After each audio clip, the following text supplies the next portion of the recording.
Hey guys, Jason here at Metal Arcade, and today I'm going to give you my thoughts on the Call of Duty Black Ops 4 beta.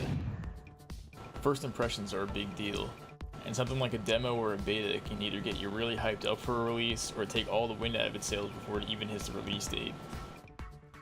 It seems that the Call of Duty community is very divided over the recent Black Ops 4 beta, so I'm here to give you my unbiased opinion on what I thought worked and what needs a lot more tweaking before release.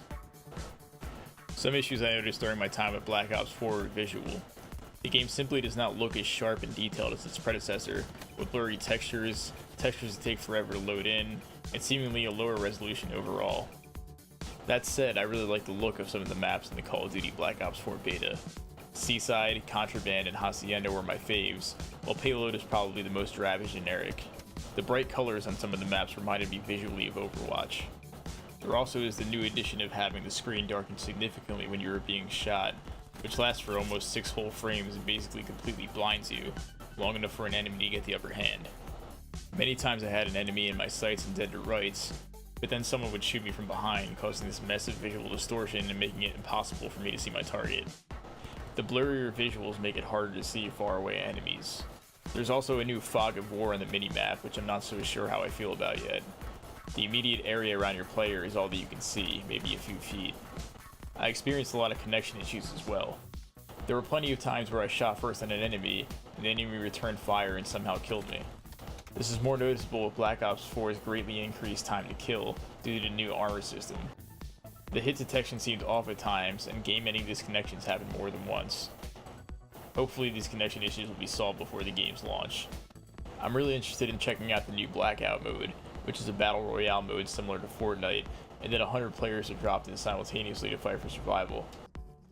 I also had some thoughts that perhaps the lowered graphical fidelity is due to Treyarch having to optimize the engine to be able to handle 100 player matches. I played a bit of the Heist mode, which is a fresh change of pace, although its mechanics feel lifted directly from Counter-Strike Go. As you play through matches in this mode, you earn money that can be used for weapon and armor upgrades. Black Ops 4 also takes away jetpacks and grenades, which gives the game a more grounded firefight feel. Black Ops 3 got a bit ridiculous with players who became so good with the jetpack, making the matches less about who is a better marksman.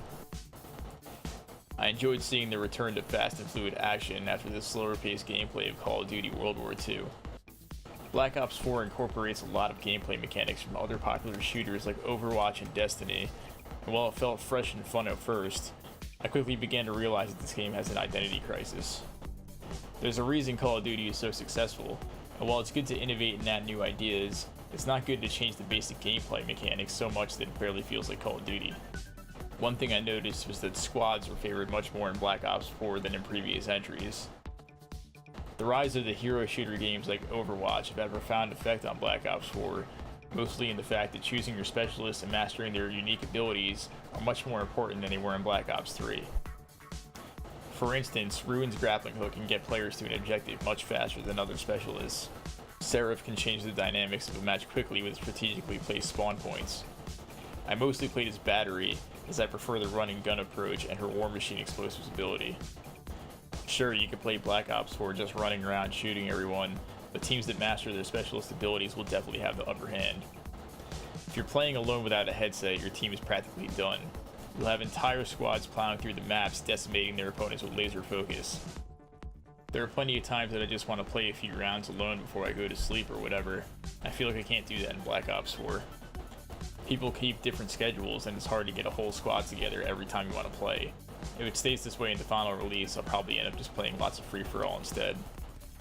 Technical issues aside, I did have a lot of fun playing the Black Ops 4 beta online with friends. I'm sure that after playing the final release for tens of hours online, the quirks of this new release will become second nature, and hopefully all the bugs will be squashed by then. I have a feeling that Black Ops 4 will live or die by how successful its new Battle Royale mode is.